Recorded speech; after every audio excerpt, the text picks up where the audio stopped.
వైఎస్ఆర్ కోనసీమ జిల్లా కొత్తపేట నియోజకవర్గం రావులపాలెం స్టేషన్పై అవినీతి నిరోధక శాఖ అధికారులు ఏసీబీ వలలో సీఐ ఆంజనేయులు 50,000 లంచం తీసుకుంటూ రెడ్ హ్యాండెడ్ గా పట్టుబడ్డ ఆంజనేయులు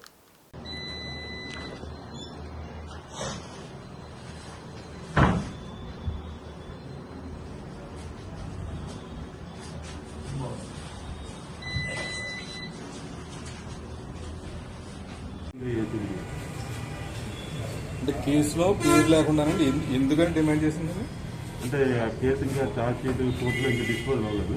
ఓకే, ఆ టైంలో హెల్ప్ చేయాలని చెప్పేసి తర్వాత ఏంటంటే జనరల్ కొన్ని కేసుల్లోనేమో రౌడీ షీట్ ఓపెన్ చేయడం, సస్పెండ్ ఇలాంటివన్నీ ఉంటుంది. అలాంటిది ఏమీ కాకుండా ఇవేమి లేకుండా చిన్న చిన్న కేసులు, చిన్న చిన్న సెక్షన్లు వేసేలాగా కేసు వరకు ఓకే అండి.